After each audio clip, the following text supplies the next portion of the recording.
The Blokebusters podcast is proud to be a member of the Pod Bros Network. You can find us, as well as other fantastic podcasts, such as Pencil and Ink Review, Another Damn Trivia Show, and Language of Bromance at podbros.com, as well as on most other fine podcasting services. Now sit back, relax, and prepare to share and enjoy the Blokebusters podcast.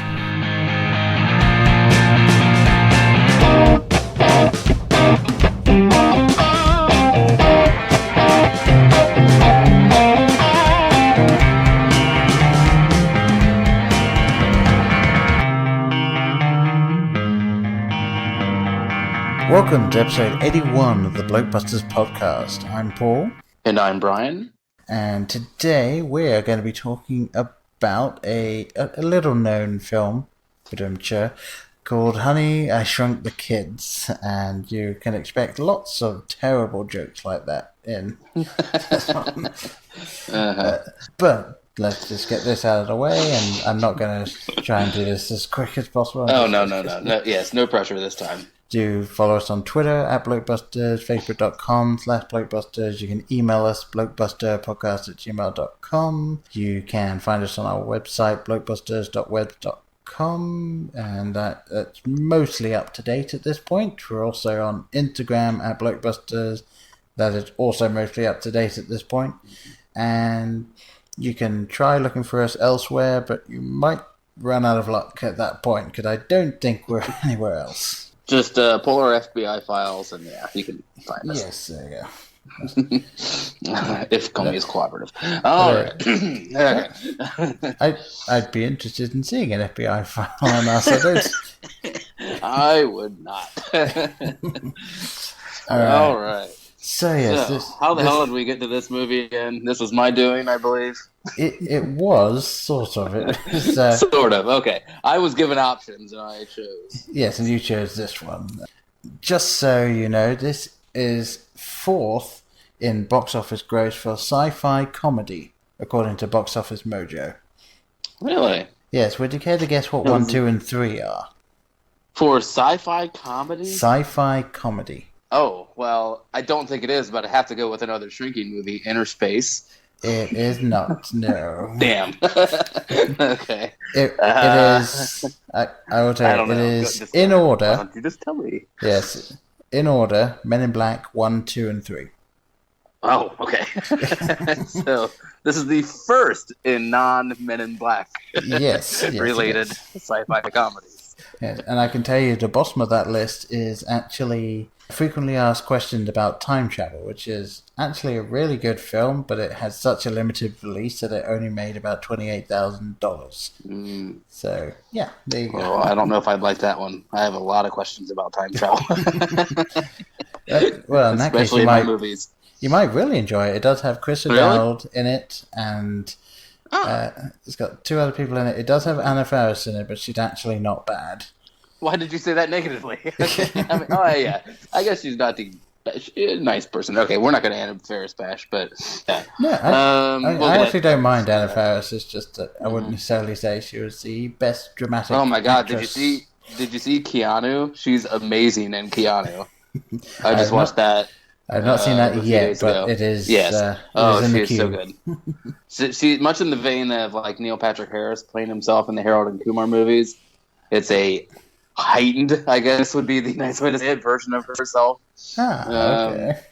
Yeah, it is delightful to say the least. But anyway, I think I was reading this was the second highest grossing film of 1989. Does that sound right to you? Sounds about right. The number one being a little Michael Keaton flick. Yes, I wonder which one that would be. Not Multiplicity. Not Birdman. Yeah, Breadman. Yes, it was on Breadman. Yeah, so I think that was it. And I was actually reading on a certain well-known website about how a lot of the success they attributed to this was people not being able to get to sold-out showings of Batman. And this was choice B for their kids. So, yes, fair enough. yeah, and I can totally see that. Well, would you like to hear some of the alternate names for this that they were going Oh, with? I think I might know some of them, but go ahead. Okay, well, Let's tell the people that don't know. yes, the very first one that it was going under was Teeny Weenies. Teeny weenies, yes. And And why didn't they choose that one? I well, they know this, basically but yeah. realised that that sounded way too kiddie for pretty much anyone to go and see. So they Yeah. they then And decided I to would change argue it it. sounds way too inappropriate for anyone to see. Yes, I mean, well, at least until Sausage Party came out, and then Yeah. okay. Mm-hmm. So Unless they we're don't. talking the Donald Trump autobiography film, Yes, maybe. there you But go.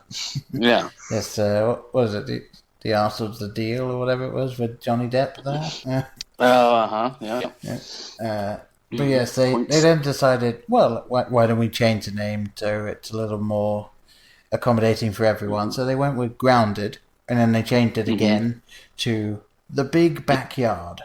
Big backyard, yes. Yeah. And then they quite widely decided to change it to a line of dialogue that's actually in the film. So could you imagine if this was called The Big Backyard? What would you think it was?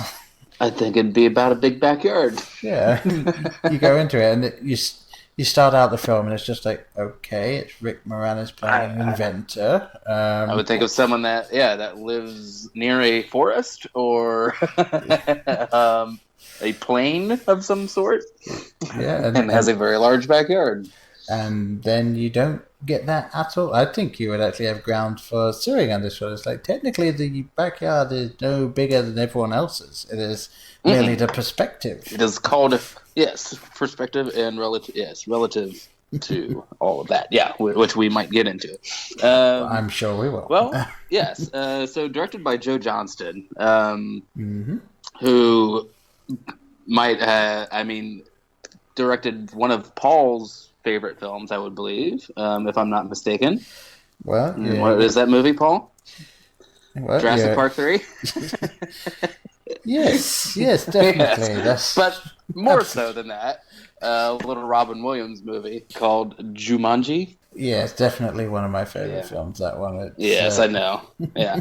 I'm sadly not on board with you on that one, but I'm glad you enjoy it. And yeah, so I knew this director's name, but I couldn't tell you his resume without looking it up, which is absolutely what I've done. Yes, no, I did prior to this, but I did kind of have to do that, and of course he was, like, more recently the director of Captain America: The First Avenger. The First Avenger, yes. He's got a kind of long-spanning career. That's I don't know the story of him getting Captain America, but that's quite a stretch as far as genre goes. I don't know. I can only imagine that they really liked Jumanji like I did, and we're like, here you go. You don't think Jurassic got him the job? No. Okay, no. Not even for the action? Okay. I don't even remember 3. Was that Vince Vaughn? No. Was that Vince Vaughn in 3? No, Vince Vaughn was the second one. 3 was when they William H. Macy? Yes, they got William H. Macy and Sam Neill came back, and it was like, no, I was on the other island. This is the second one. So. That's right. All right. I promise you we will talk about Honey, I Shrunk the Kids at some point. Yes, we will.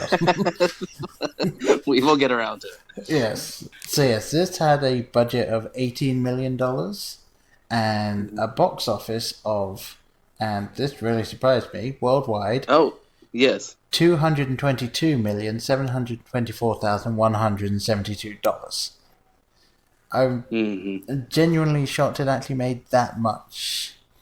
And that's not necessarily anything to do with the film. I'm just kind of shocked that this sort of film made that much money even back then. Yeah, I mean, I think I read, I can't find it right now, but its opening weekend wasn't huge. It was just kind of a steady workhorse of a film. Like, it just kept pulling in people. Yeah, it's kind of like back in the days of word of mouth, just go see this movie. Yeah, I think it was second in its opening weekend and probably just kind of stayed there. Yeah, and also one of the highest grossing video cassettes of 1990. Yes, I would imagine. So that is a lot of. That's probably I know I didn't see it in the theater, so that's probably how I came about seeing it. In my local videos, rental place. I think the first time I saw it was just on TV in England at some point, and I just put it on. And it was something I hadn't really seen before. The genre is. It's definitely a very specific subgenre, if you want to call it that. But there are, like I alluded to earlier, I guess, precedent for this genre as far as Inner Space, the TV show, the whole shrinking kind of bit, Right. So that wasn't original in and of itself, but the family dynamic, I think, was, bringing that together. And this actually, surprisingly, is one of the most successful Disney franchises ever. Really? Yeah, it spawned more than the Lizzie McGuire movie, Paul. Probably yes. Okay, I find that hard to be, but okay, if you say so. Yeah, so it obviously spawned a couple of sequels. There was Honey, I Blew Up the Kid, the direct-to-video Honey, We Shrunk Ourselves, which is okay. I never saw that. I know I saw Blew Up the Kids, but I don't think I ever saw Shrunk Ourselves. Oh, okay, yeah, it's not bad, but it's clearly like, okay, we want to just kind of keep this going, as it were, because Nick and Amy aren't in it, and Adam is played by someone completely different, so it's just it's weird. Someone else plays Diane. Like Rick Moranis is the only remaining person from. So it's a little like the vacation films where the cast changes. A little bit, and it's actually kind of funny that you said that, because they actually wanted Chevy Chase to play Wayne Szalinski. Yeah. Who else did they want to play? I also heard John Candy. It was, yes. John Candy, he turned it down, but he was the one that suggested, hey, why don't you go with Rick Moranis? This awesome, funny guy that's been killing it this entire decade. Rick Moranis. Yeah. Yeah, and I will say, I was growing up in England, and at the time I did, Rick Moranis, not super well known to people my age. Okay.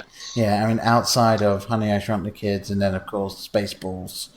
It's not really a huge feature in British children's upbringing, but obviously over here, it's a little more well known. I mean, you weren't familiar with Lewis Tully? Like, come on, who doesn't want to see the Lewis Tully movie? Like, well, yes, okay, yeah. Obviously, I was specifically talking about things where like he was kind of front and center.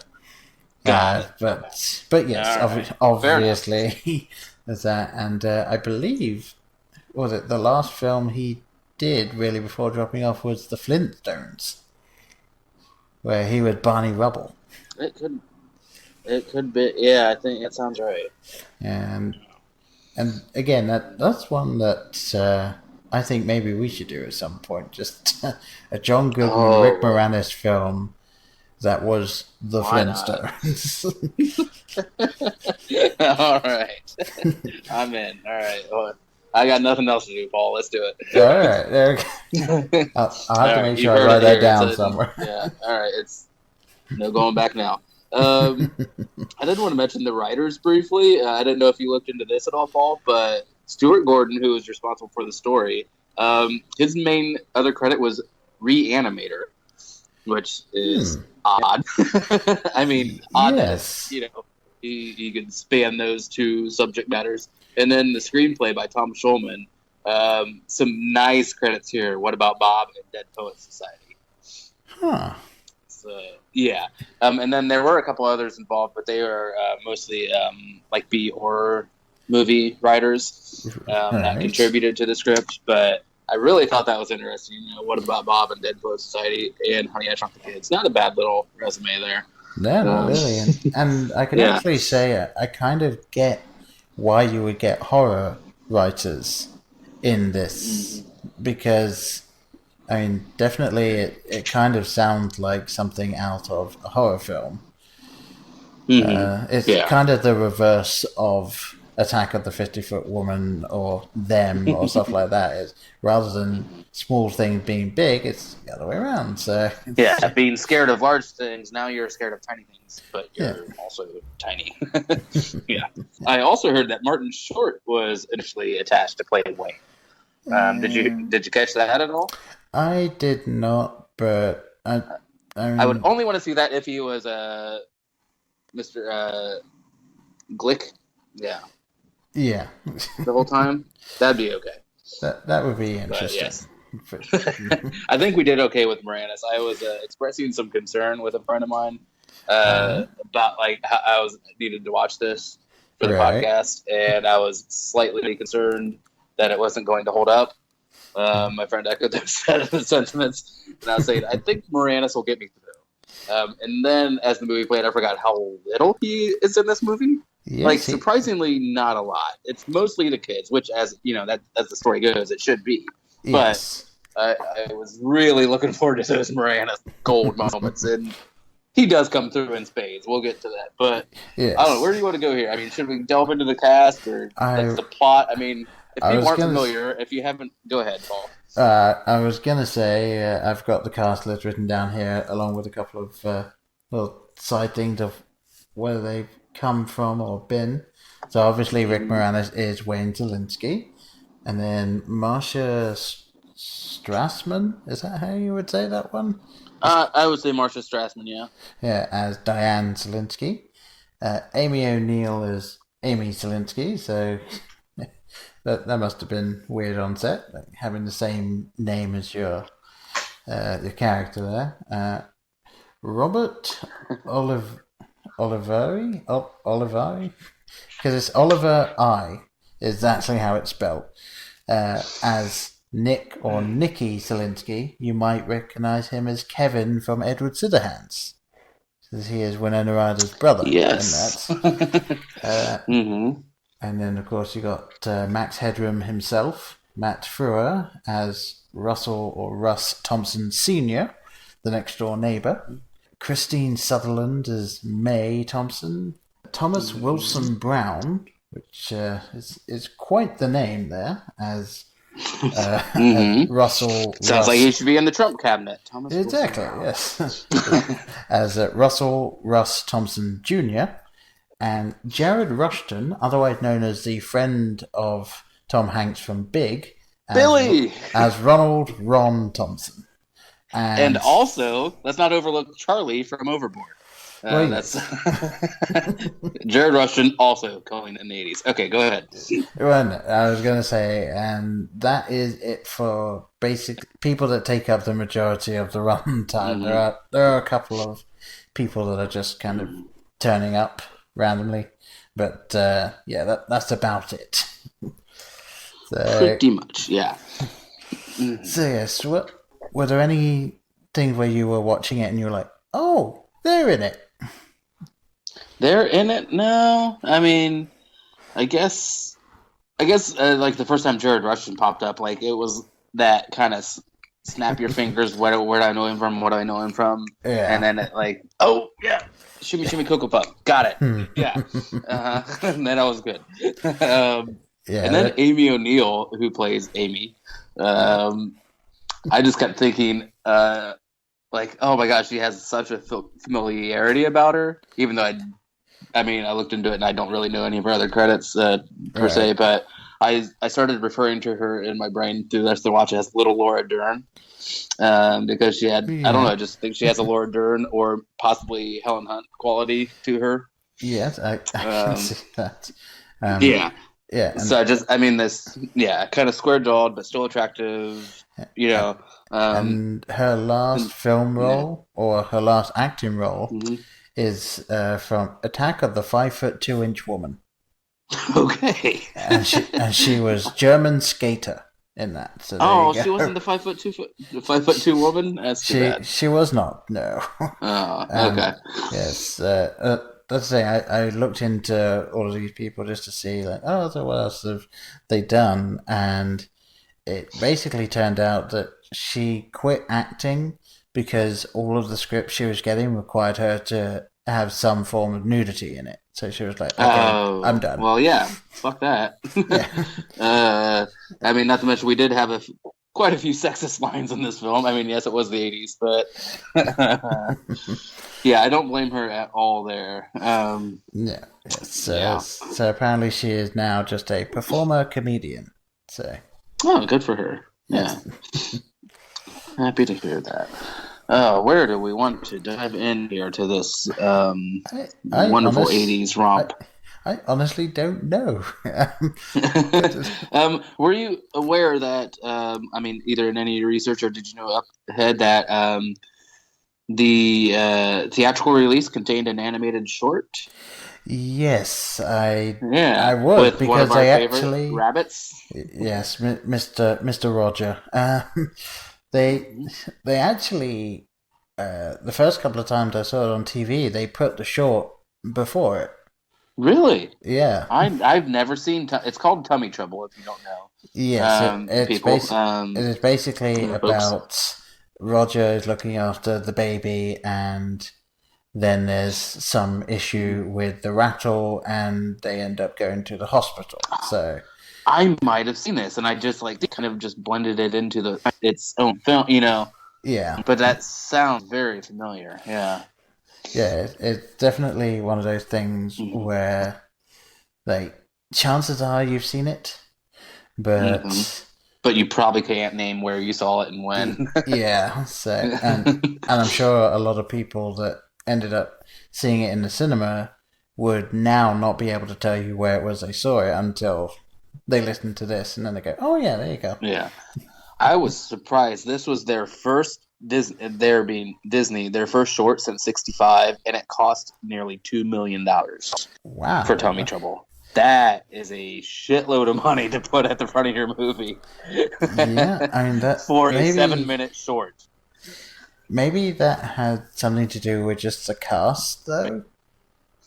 I don't know, but those shorts work. I mean, how much did we talk about? What was it in front of? Was it in front of Wreck-It Ralph or Paperboy? Yeah. I mean, just these. Disney gets a lot of things right, and that's one of them. Are putting these just captivating shorts in front of their films, and it's just this wonderful little bonus that a lot of people look forward to, and I'm really happy that's kind of still a thing. Yeah. What was the one that was it Piper or something? I forget what movie that was in front of, but with the little baby seagull at the beach. Oh yeah, well that one actually, that was a weird one though, because they sort of released that a while ago, but they only just put it in front of a film recently. Yeah, I can't recall what film it was, but I mean it's just gorgeous. I mean, obviously they have the funds to make it look gorgeous, and it should look gorgeous, but it does. Yeah. But anyway, back to the shrinking of the children here. Yes, indeed. I like someone pointed out that in the trivia or goof there that it should be Shrank the Kids. Honey, I Shrank. I think it was some grammar society. Yes. Complained that Honey, I Shrank the Kids. Yeah. So thank you for the word shrunk, I guess. Yes, definitely. I mean, technically, shrunk is a word. The problem is how you use it in a sentence. So I can. Yeah. But either way, this would be incorrect. Yes. Yeah. In this context. Yes, but to be fair, the person saying it is a bit of an absent-minded genius type person. So, yes, the correct grammar was probably not going through his head as he was trying to get across the fact that he was responsible for the miniaturization of his children and the people next door. So, Sure. Okay. So, should we attempt to delve into the plot at some point? Sure. Yes. Okay. Do you want to take a crack, or should I? Well, let's see here. I'm going to try to go anti-IMDb if I go for it, but yeah. All right. Well, I would say, let's see, trying to sum it up in a yeah, couple of sentences here. After a mishap with a shrinking machine, 2 sets of siblings are shrunk down and thrown out in the trash, and now need to work their way back to the house to somehow get themselves unshrunk. Okay. Or re-embiggened. Biggie size. Yeah. I would only add to that maybe that initially we find out the existence of this laser or weapon or whatever is Rick Moranis is a scientist of sorts, and he's trying to sell this plane as a way to move cargo, I believe, quickly or more efficiently, to shrink it down, and then you re-bigify it at its destination. And of course, he's laughed out of his meeting. And then, of course, like as you said, where you picked up the kids suffer an unfortunate shrunking of it. Yes. Yes, and also his furniture. Yeah, and then one of the getting to this as well, the crux of it at the beginning is that it never works for him. So every single time he thinks he's getting somewhere, and then it either just explodes the object or it just doesn't work. And there's actually a line later when they're having to tell the next door neighbors that their kids have been shrunk by this machine. And of course, Matt Ferris just saying, "Are you saying this machine blew up my kids?" It's like, no, of course not. There were pieces of them everywhere. Oh my God! Jumping ahead to one of my favorite lines. I wrote that down in my notes. If the machine blew up the kids, there'd be pieces of them everywhere. Yeah, and it is so great. Oh, yeah. I love it. And it is just Diane just kind of just shut up thing. Oh no, yeah, there would be a little bit of them all over the place. Oh my God. Yeah, fantastic. Oh yeah. So was it I'm having trouble thinking of multiple examples, but it's just for some reason in my head it seems like it was kind of a trope in the 80s to have these crazy inventions, or at least like the dad in Gremlins with always looking for the big idea. You have Data in the Goonies, who has all of his little utility belt of inventions. It just seemed like, I don't know if that was, I'm sure there's a psychological reason for that. Well, I think why we were so interested in these little tools.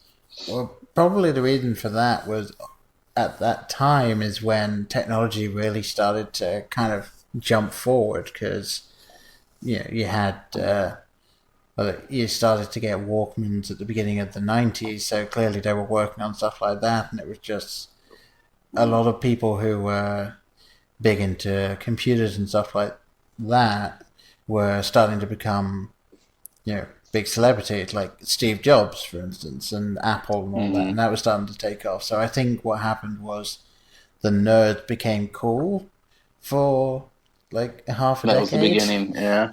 And that's kind of how some of these came in. And then, obviously, if you're going to have a character who is not necessarily a neglectful father, but someone who is very distracted, an I would say neglectful, but go ahead, yeah. Yeah, neglectful through his, not through intent, but through his actions. Yes, definitely not. I mean, what would be the other? Flubber, actually, would be a good one. The Robin Williams one, because he's just so into his work that he doesn't realize everything else that's going on. I'm sure, if we took time, I'm sure we'd come up with a half dozen more easily, but in the interest of time. Yes. But just imagine that I edited out a bunch. Yeah. that was one of my first thoughts watching this, is like just all the inventions around the house. Amy notifying that, breakfast is ready for the dad, that whole invention, just everything in the kitchen. Yeah. Well, and I would like to see some of these things, but and I'd like to get notified. I do feel like they might have been slightly ripping off Back to the Future for that one. Oh, yeah. Mm-hmm. Just a little bit. But, true. Whatever. I can see that there. Okay. If you're gonna steal from the best. So there you go. Hey, exactly. That's what I say. Actually, you said it, but I'm agreeing with it. Yes. All right.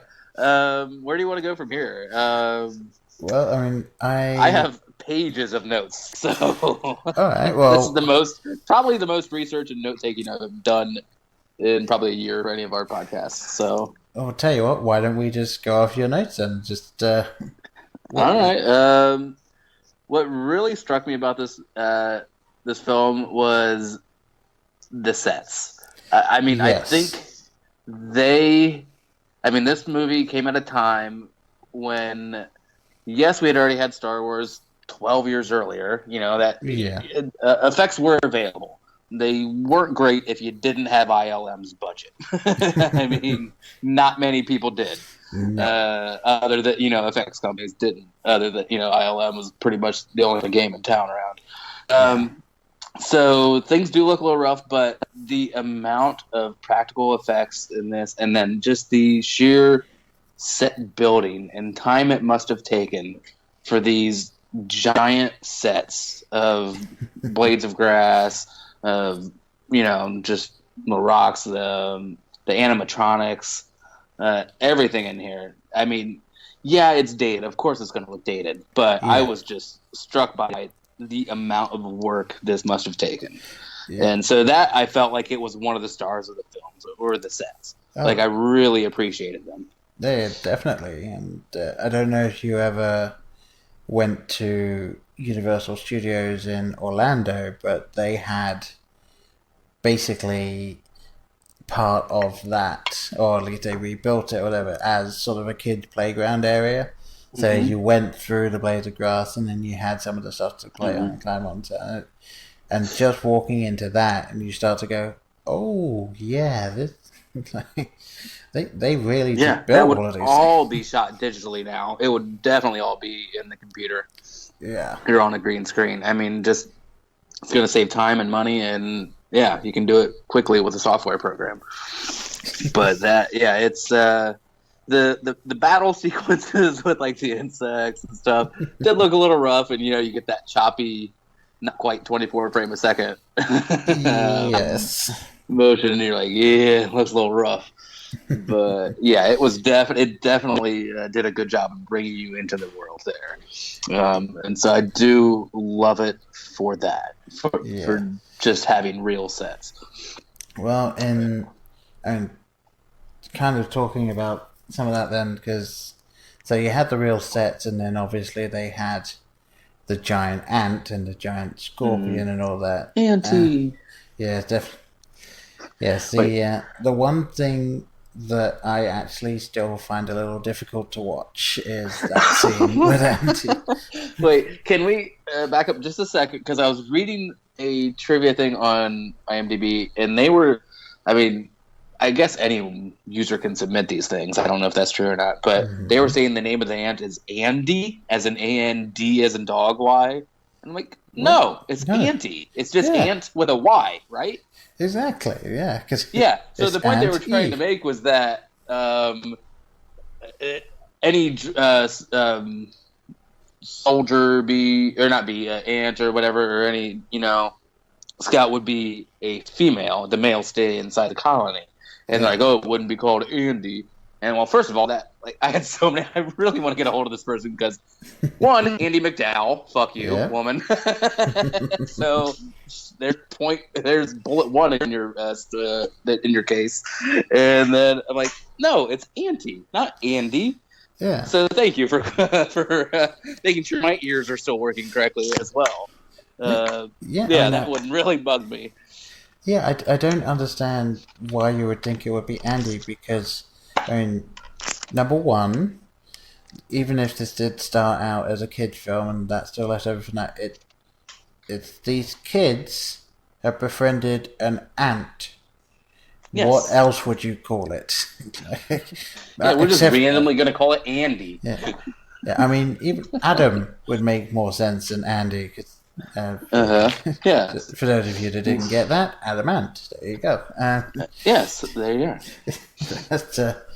But yeah, no, definitely Auntie. But yeah, the scene with Auntie and the scorpion is still like that one of like you don't expect it. It really does come out of nowhere. And yeah, I thought it was like, I mean, obviously difficult to watch, but a wonderful it is a scene. little frustrating how much they make you give a shit about a stupid ant. Yeah. I mean, I'm like, yeah, and I had forgotten that it was a scorpion. I'm like, oh god, is it a spider? Because I fucking hate spiders. And I'm like, if it's a spider, I'm looking away. Because I couldn't remember, and I'm like, "Oh, so happy to see a scorpion." Yeah, I've never been more happy to see a scorpion in my life. So wait, not that I want to make any phobias worse or anything like that, but so rather than an 8-legged creature that you don't like, it's an 8-legged creature with a stinger that you don't mind. I mean, I don't want to see either in my apartment, but on screen, for some reason, visually, I can deal with that. Yeah, fair enough. I really don't want to explore it too much, but yeah. Let's just skip right over that. Skip to the end. But yeah, I did have some issues with Auntie. Why does he give a crap about these kids that attacked him, 2, tricked him, and 3, enslaved him, and now he's going to defend them? I don't like it. I believe the basic idea behind that is they ended up feeding him. And because he was having such a hard time on his own feeding himself. Yes. He was doing just fine with that giant cream pie till they came in. Yes, it's basically he just... Yeah. He liked Ron, I think, was the thing. That was okay. And so, yes, he has this human emotion of love. And, yes, I know I'm ripping into a kid's movie. But still, I'm like, come on, that ant doesn't give a shit. It can't give a shit. But, either way. Yes, well, if that wasn't the case, then I guess Ron would have just died, basically. I think. Absolutely. I did read in the original script there were 5 kids, and one of them did die. So that was a little darker original screenplay. Yes, that must have been when the horror writers were still like flexing their muscles. Exactly. I want to know how they got it. Was it the bee? I mean, I kind of wrote them down. There's like 4 to 5 like main action sequences that kind of break up the film. Yeah. I think the first one is probably the B sequence? I think so. Let me just have a quick mental check. I mean, after the shrinking, and after they get out of the trash bag, it's not too long until Nick is in the flower. Yeah, no, and it's well. I mean, technically, I guess the action scene, the first real action, would be when Wayne is trying to break the machine and then like sweeping him up into the bag. So that itself kind of like... Oh, yeah, I suppose you can call that the cleanup. Yeah. And then before leave the bee, and then... I'm actually not sure what happened after the bee. Before this, though, a little bit... Did you catch this one at all? Before the bee sequence, I think it was minutes before, if not shorter than that. We have a reference that all kids are going to love. You know how to whistle, right? You put your lips together and blow. Yeah. It is a Lauren Bacall reference from To Have and Have Not. Yes. I think that's like 1944. Oh, kids love that movie. Yeah. I'm like, who is getting this reference? And that had to be for Grandma and Grandpa taking. Well, I don't know the about theater. you, but you know, I was raised on studio era films, so clearly everyone Okay. was. No, All yes, right. it was Well, very not much. all of us were so fortunate, but yeah. Yes, very much completely out there type line. I think that was a scriptwriter going, I'm so clever. I'm just going to write this in there. Yeah, I'm gonna hide this one in here, and no one will get it. And I'm like, I know that one. Yeah, like come on, that's an easy one. But yeah, and also after the B sequence brings us to one of my favorite Wayne lines when the wife, what's her name again? I'm sorry, I'm just calling her the wife right now. Diane just gives him a quizzical look, and there was a bee on me. it's not a great line, but you got to imagine Rick Moranis' delivery on it. It's just perfect. Yeah, come on, there was a bee on me. Yeah. What else would I get? Why would I be swinging around crazily? And then we got the sprinkler sequence directly after that. Yep. With the giant water droplets splashing everywhere. Yes, and then CPR being needed in, and then a line which seemed like just a kind of throwaway joke, where it's like, oh, how'd you learn how to do that? And it was just French class. And then, don't worry, Paul. There will be a big payoff. Let's not get ahead of ourselves. Oh yes, I was going to say like that comes out, and then everyone in the audience just goes, and then, that was like the most groan-worthy. And then moving on, and then into the amped. See, all that. Yes. Did you catch this line in there? So we've already established. Nick would not have survived in the 80s if it was my opinion, because he would need EpiPens everywhere. Yes. He's allergic to pollen. Yes, he is. Somehow we catch an Amy line that says during the ant battle, like trying to get Auntie in their control, you're allergic to ants. Did you hear that? That is in there. I backed it up because I didn't believe I heard it the first time. And then I had the captioning on. You are allergic to ants. I've never heard of an ant allergy. I don't know how you treat an ant allergy, but Nick has it, but he's still able to ride an ant the rest of the movie. Yes, the only thing I can think of is maybe what they're referring to as an ant bite, and they just had some very bad writing in there. It's just, hey, your skin's gonna get slightly swollen. Watch out. Yeah, he wakes up in the morning after the Lego, and he's like, I can't see, it's just puffed up. That'd been great. Yeah, that one struck out to me. I'm like, how did that one get through? That's a first draft line that snuck all the way through. But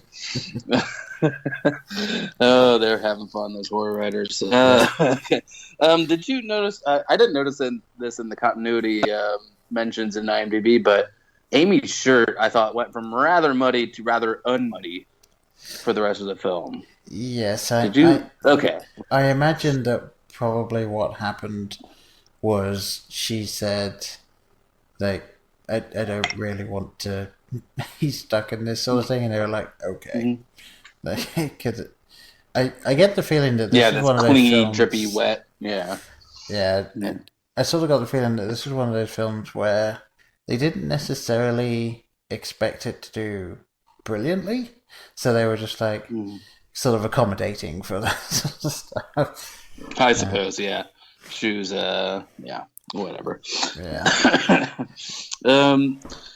Why didn't Wayne tell his wife immediately what happened? Like, she's worried sick about these kids. Like, the only one, really, that's, like, super concerned about the whereabouts of her children. The neighbors, which we haven't even really gotten into the neighbors a whole lot. Like, seriously, she seems like the only one that's super concerned. And he takes a long time to tell them the titular line. He doesn't say honey, but he says, I shrunk the kids. Yes, he does. It's a long time to get to there. I think he should have came forth with that information a little sooner, but then of course we don't get our entertaining film. Yeah, you'd think, especially since he even puts together that weird sling thing that he just goes flying over the garden. Mm-hmm. And like then after that, it's like, yeah, okay, fine. Oh, for American listeners, an English garden is a yard. So Yes. I refer you to Shaun of the Dead. There's a girl in the garden. In the garden, there's a girl. Yes. Or did I reverse that? Okay. No, I believe that's it. Okay. Yeah. Yeah. So yes, if I am to use the word garden, I am referring to the area in the back of a house where there's grass. That is the garden. He's not referring to a little spot where your tomatoes and peppers are growing. No. Yes. No. I mean, that is technically also a garden, but it's a garden in the garden. So there you go. There's a garden in the garden. Okay. Yes. Wow, now we're getting confusing. All right. Yeah. Yeah, so could the neighbors be a little more neglectful of their kids? I think so. You think they could be? I don't know. They're just getting ready for this camping trip, and they could have just gone. Yeah, I mean, they could have just gone. In case you didn't hear, $80. I mean, come on. I know. I mean, that's a lot of. I mean, hey, that's 1989. $80. That's probably like $100 now. Yeah, non-refundable, Paul. Yeah, that was such a. I think that was one of my favorite lines in the entire film. It's just where he's just like, yeah, oh, please, and then the horn goes up to $80, man. Oh, I loved Big Russ so much in this. He's such a wonderful asshole in this. Yes, he is. And actually, one of the this is obviously jumping ahead quite a lot to the end there. So yes, and in case you haven't figured it out by now, spoilers and all that. But at the very end, when he is shrunk down to test the machine, obviously it's like his kind of big moment where he's like, no, like I need to do this to help out the kids, and then he comes back, he grows back up, and then he puts on his hat, and it doesn't fit. Do you know why it doesn't fit?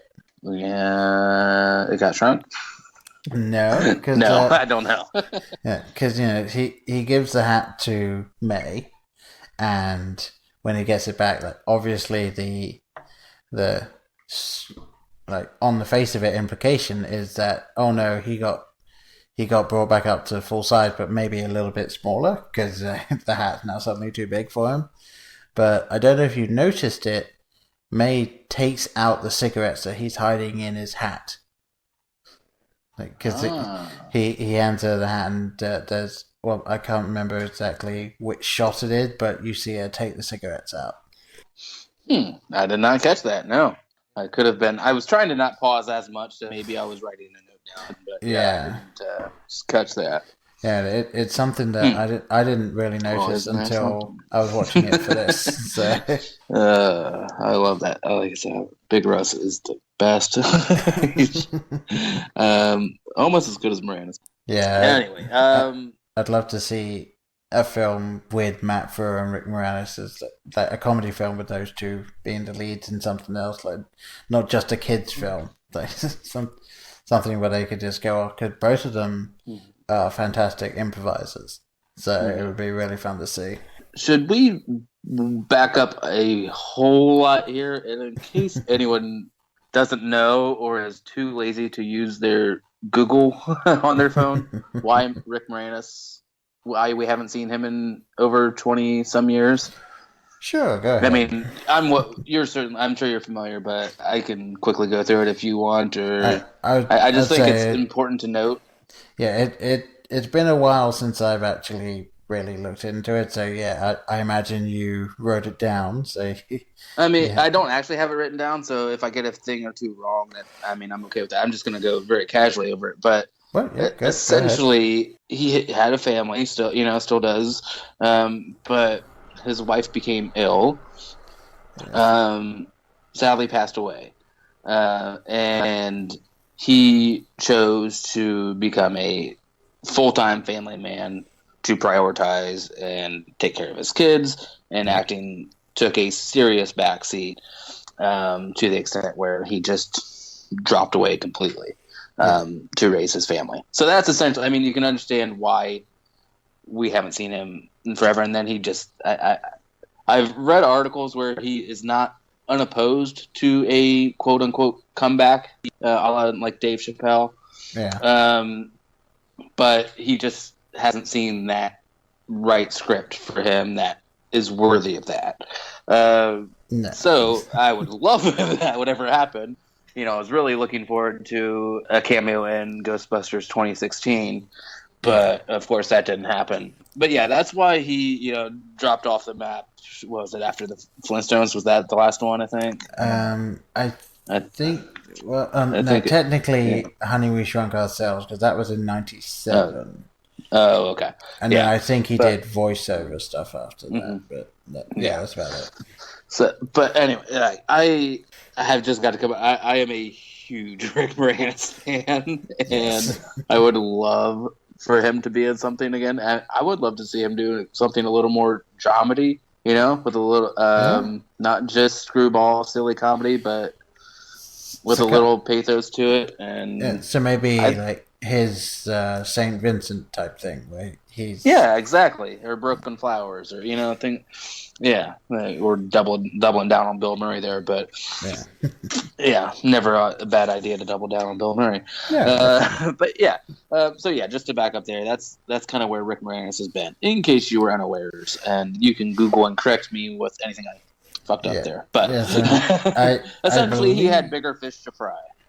Yes, and I believe, if I can remember correctly, which I probably don't, but he said something along the lines of that he hadn't retired, he was just getting very picky. So exactly, he was getting anti-Johnny Depp. Yes. Yes, I mean, to be honest, I would have loved to have seen Rick Moranis playing Donald Trump in The Art of the Deal, but... oh, my God, yeah. I don't know. I'm loving Baldwin's, though, right now. He's so good. Like, last night's episode was kind of shitty. Recorded on a Sunday, folks, in case you can piece that together. But I still love, his Trump. It's fantastic. I need to kind of get caught up on those myself. Yeah, it wasn't the best. But anyway, did it strike you that Rick Moranis is? I have named him the king of funny helmet wearers. Because I mean, it's not a lot to choose from, but he's good. So we have, of course, the strainer from Ghostbusters. Yes, and then we have the we can't breathe in this thing. Headlamp. Yeah, can't breathe in this thing. And then the headlamps and all this stuff in Honey, I Shrunk the Kids. I mean, no one can wear a helmet funnier than Rick Moranis, in my opinion. Yeah, and the opening of Honey, We Shrunk Ourselves, he basically has kind of what was the precursor to a mobile phone, where he had this giant solar-powered helmet that he was talking on the phone to, and he had to walk all across the yard like, oh, no, I'm losing you. Hang on. And it's just a swiveling thing on the top of his head. So, yeah, I think they want to get him in as many weird, big head things as possible. It works. I don't know. I'm smiling now. I'm cracking up with the thought. I love it. Oh my God. Where to go? I did have a thought. I don't know. We probably should get to the closing of the film here. I think we need to wrap up here soon, probably. It struck me that May either is done with this marriage or she has a very hefty life insurance policy in place on Big Russ, because she puts up zero fight on him being the guinea pig to shrink and rebigify. It's like, oh, no, you sure? Okay, if you're sure. Go for it. Yeah, it's basically the... what was it? Is it like Ned Flanders being the one kicked out of the nuclear shelter in The Simpsons, and he's like, and she's like, oh, Neddy, don't go. It's like, okay, you have to stay with the kid. Okay. Okay. Yeah, it is basically just like, I'm just going to keep stepping back because I remember the bits of them everywhere line from earlier. Yes, I don't want to get quote-unquote applesauce all over me. Yes. Your applesauce. Your personal applesauce. All Yes. over. Yeah. Yes, the red applesauce. Ew. With cinnamon. Mm. Yeah, I'm interested. All right. Yeah. So essentially, yeah, go ahead. Right, I don't know yeah. where I was going with that. No, it is just kind of interesting to think because obviously she seems like the kind of wife that's just been not physically, but beaten down over the years. Well, this is okay. a very sexist time. I mean, we do have the lines of your sister isn't bad for a girl. Yes. You'd let a girl tell you what to do. I think those are all Little Russ lines. Yes. But essentially, he's the one that's more like his dad. And I think it's definitely a time where she doesn't have a whole lot to say. She's kind of the more comical version of the wife in American Beauty, Chris Cooper's wife. Sorry to go to that dark with things, but yes, yeah, not really a forefront. All right, we got to turn this round into something a little happier here. I just brought the fucking thing down. Cheerios. How about some Cheerios? You want some Cheerios, Paul? Lovely Cheerios. Some 1989 product placement. Very much so. Yes. Can you think of any other cereal he could have been eating where this would have worked in the slightest? Maybe Lucky Charms, and they could have got up on one of the marshmallow I don't even pieces. I don't even know. Was Lucky Charms around in '89? I don't know. I have no clue. I hope so. I hope I was eating Lucky Charms in 1989. I'd be really upset if I wasn't. I can tell you I wasn't, but that's not helpful. I know you weren't, because you're 6 years younger than me. But yeah, I was like, yes. Yes, I would have been 2 years old, and also Lucky Charms isn't available in the UK. So those two things together. You had a couple of things against you. Yeah. Yes. Mm-hmm. Yes, the odds were not forever in your favor.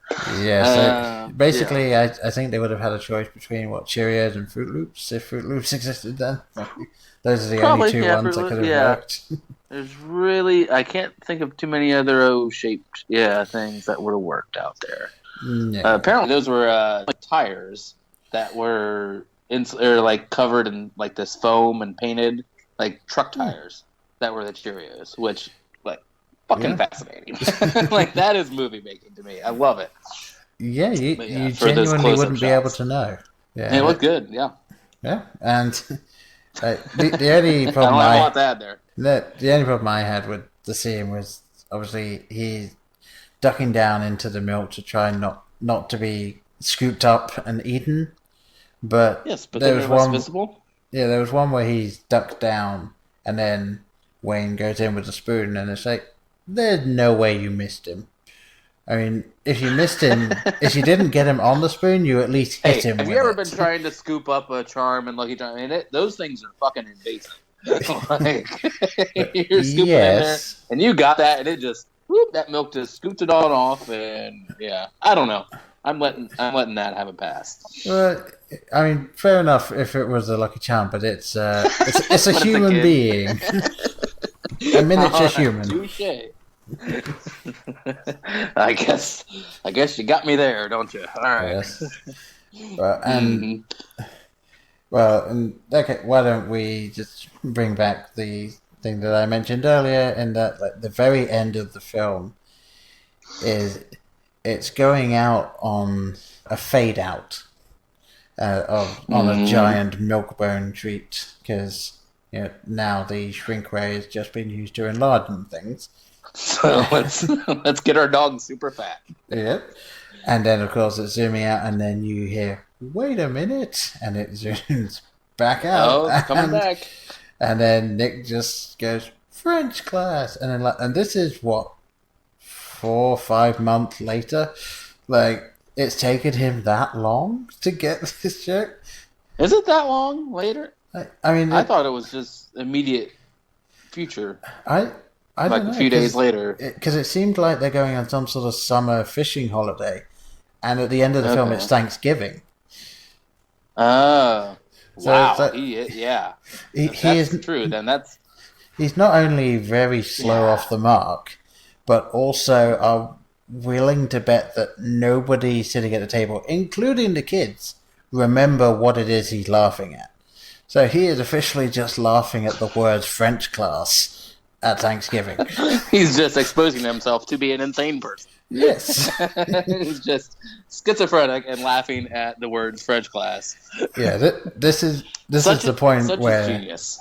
Yeah, so that Wayne and Diane just look at each other, and he's like, "Oops, is there a problem with the shrink ray? I need to work out." Yeah. Yeah. Yeah, that was not the best note to end the movie on. I mean, it was not a good joke to begin with, and then to have it as a callback. Yeah. It kind of sunk things. But should we get to our final thoughts a la Jerry Springer here? Sure. Yes. But do you want to go first, or shall I? I will toss it to you. I wasn't going to go with our typical blockbuster rating, just an overall feel, but whatever you want to do, concede to you. Yeah, I mean, a big problem I have when it comes to this sort of film, if we were going to rate it, is that not only is this film in particular, very nostalgia heavy. Like, if you watched this film growing up, it's gonna have that to it. If you didn't watch this film growing up, you're probably not going to want to watch it. Like, there's really no reason to watch it now unless it's a revisit. Yeah, and I know it's actually been like a little while doing the Netflix ones that we've actually given a review for it, but we're not going to do it again here. It's just an overall feel. I really enjoyed rewatching this. There are a couple of bits in it where it's like, oh yeah, I forgot about that, and as you mentioned, just watching some of the practical effects in the film, it's so cool to see that. And like you said, you don't see that now because CG is getting cheaper, so everyone's just CGing everything. And it was a lot of fun to kind of jump back into this, and I almost didn't really feel like I was watching a kids' film for the most part, because it does feel more like just a standard film, and then you kind of realize at the end, like, oh yeah, this was made by Disney, because there's a very feel-good ending to it and all of that sort of thing. So yeah. But yes, and the only other thing I will say is fuck that scorpion. Fuck you! How dare you? Rest in peace, Auntie. Yeah. Yeah. So I will say it had probably been over 20 years since I'd seen this. Right. I am old, so yes. No, it had been a while for me too. Yeah. So I'm going probably early 90s was the last time I saw this on rental, as I earlier alluded to. It sadly, I will say some good things, but it sadly did not hold up for me in the way I wanted it to. Right. I think it is a very slightly above average kids quest film. It is Disney, so yes, of course, it has the feel good Full House ending. Everybody learns a lesson, woohoo! Moment there at the end. Yeah. The set, I talked on it earlier. The sets really, really were just awing. Just, I loved them. I mean, that's really just kind of, I connected with the film in a nostalgic sense to having seen it, and in a sense to a time when those sorts of movies were made and how they were made. Yeah. So I really appreciated it on that level. Just the action and the acting, apart from Moranis, and a couple of other lines here and there, really didn't do a whole lot for me, and it kind of fell flat, and very trope heavy as far as that genre goes. Yeah. So it's just very kind of average for me now, whereas I really, really, really remember loving this movie. So it's kind of one of those I sort of on the surface regret rewatching. Yeah. Just because it held that really special place, and it kind of took a hit for me just slightly.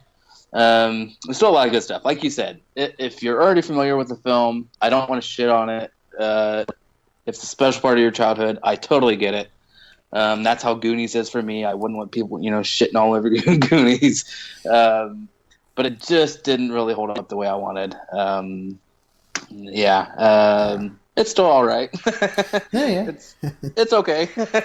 Yeah, I mean, a lot of things to appreciate in there, just not as much as I wanted. Yeah, it really is definitely a product of the times. So absolutely. So there are going to be things that just do not age well, and exactly.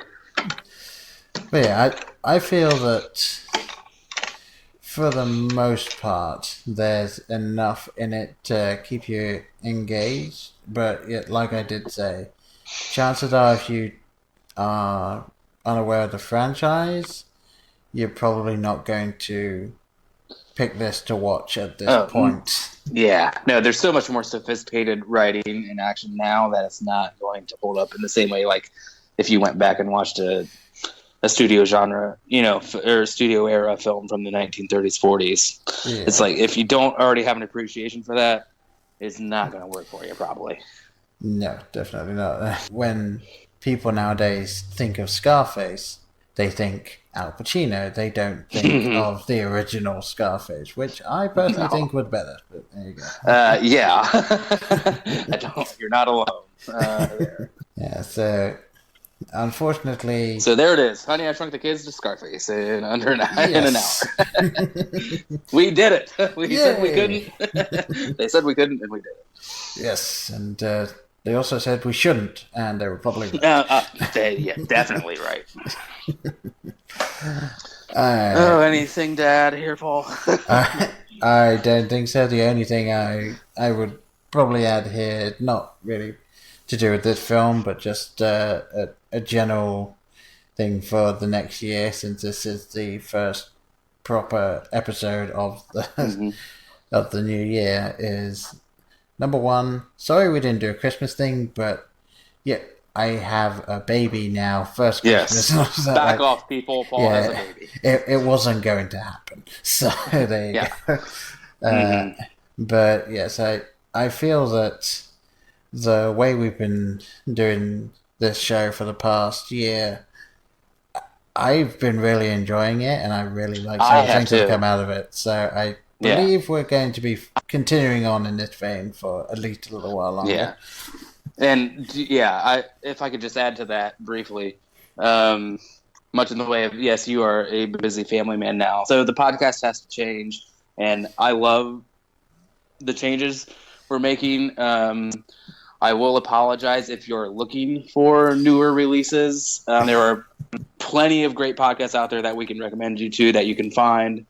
But we just aren't going to be able to see a movie weekly and review it.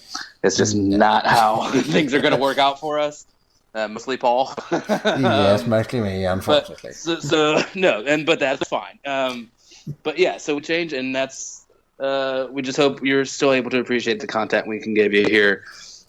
There's thousands of movies to choose from, and we're happy to do the ones that we connect with, or for whatever reason we review. Yes. But yes, just don't be looking for every single new release to come out from us, because that's just not going to be happening in the future. Yes, and for instance, obviously, probably the biggest one that we haven't done is Rogue One, and the big reason for that was that there was no way I was going to get to the cinema to see it anytime soon after it came out, and we didn't want to be one of those podcasts that waits a month and a half and then does it, because you've already listened to everyone else give their opinion. So that's it. Basically, we will be playing this by ear for the next year. All right. And for the people that have hung in this far, I will give you a 7-second review on La La Land. I know Paul hates musicals. La La Land is fucking amazing. If you haven't seen it, why haven't you seen it? It's amazing. Go see it. Go see it again. It's awesome. All right. Yes, that was my La La Land review. Yes, I know I hate musicals, but based on, I believe, everybody else's opinion, I might need to see this one. So you should. It's not as song heavy as most. So. All right. Well, I'll tell you what. The month it hits Netflix, we will just do it then. How about that? Oh, you are on, sir. Air handshake on that one. Okay. Yes, the Todd high five. Yes. All right. I think it's time to bid everyone adieu. Definitely. So F off into the lovely evening. Yes. I put things so eloquently, I know. So to reiterate what we said at the beginning, like just find us on social media, just search Blokebusters, we're there. Like we love interacting with pretty much anyone through social media or even email if you want. We're up for anything. And also we hope that you enjoy us, and if you do, please do rate us on iTunes or your podcast streaming service of choice, just because the more reviews we get, the more likely it is that other people will end up finding us. So yes, and this could be fun, interesting people we want to have on the show, or talk, who knows what could happen. Exactly. So and also, get us out there. I would like to point out that we have never, not once, done an ad. Like, you might not have thought about that, but we have been 100% ad-free for our entire run. So, you could just give us some stars for that. Thank you, Squarespace.